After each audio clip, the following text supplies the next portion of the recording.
زبان سے کیا ہوتا ہے؟ 4 قسم کی غلطیاں ہیں جو زبان سے ہم کرتے ہیں۔ نمبر 1، کسی کا مذاق اڑانا، اسے نیچ سمجھنا۔ نبی کریم صلی اللہ علیہ وسلم نے فرمایا یہود کی 3 باتیں میری امت کے اندر آ جائیں گی۔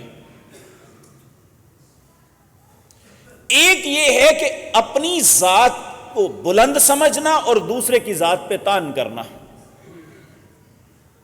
کہ تم کمی کمین ہو، میں بڑا ہوں، یہ فلاں ذات ایسی ہے، فلاں ایسی ہے، یہ سب ہم کرتے ہیں۔ اور اگر خدا نخواستہ جن کو لوگ کمتر سمجھتے ہیں وہ اپنی ذات چھپاتے ہیں کہ کسی کو پتہ نہ چلے کہ میں کون ہوں۔ تو سب سے پہلی بات، آج کل یہ ہمارے کلچر کا حصہ بن گیا ہے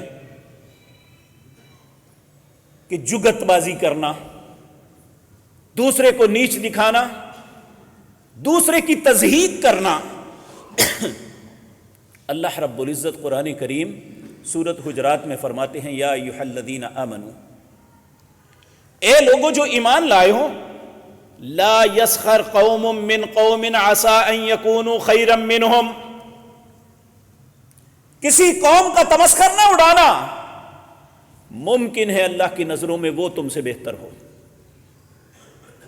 لا یسخر قوم من قوم عسى ان یکونوا خیرا منہم، اگر اللہ کی نظروں میں وہ بہتر ہے تو میں کالک کس پہ مل رہا ہوں؟ اپنے چہرے پہ۔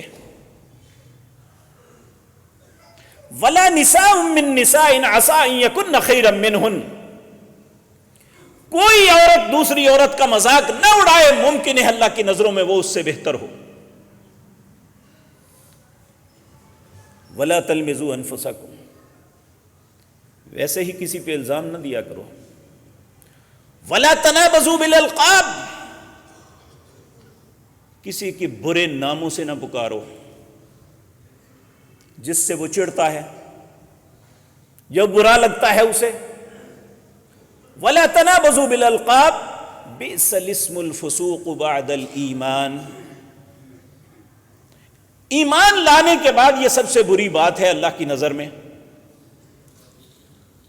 ومن لم یتب، اگر انسان نے ان باتوں سے توبہ نہ کی، فاولئک ھم الفاسقون، اللہ کے نزدیک وہ مسلمان یا ایماندار نہیں، فاسق گناہ گاروں میں کھڑا ہوگا۔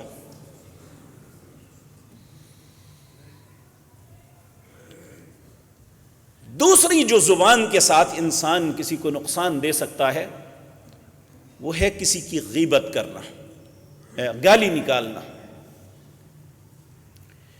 نبی کریم صلی اللہ علیہ وسلم نے ارشاد فرمایا سباب المسلم فسوق، مسلمان کو گالی دینا فسق ہے، اور فسق کہتے ہیں چوری، زنا، بدکاری، ڈکیتی، یہ چیزیں فسق میں آتی ہیں۔ تو مسلمان کو گالی دینا یہ بھی اسی کیلیپر کا گناہ ہے۔ سباب المسلم فسوق وقتالہ کفر، اور مسلمان کو قتل کرنا کافر ہو جانے کے مانند ہے۔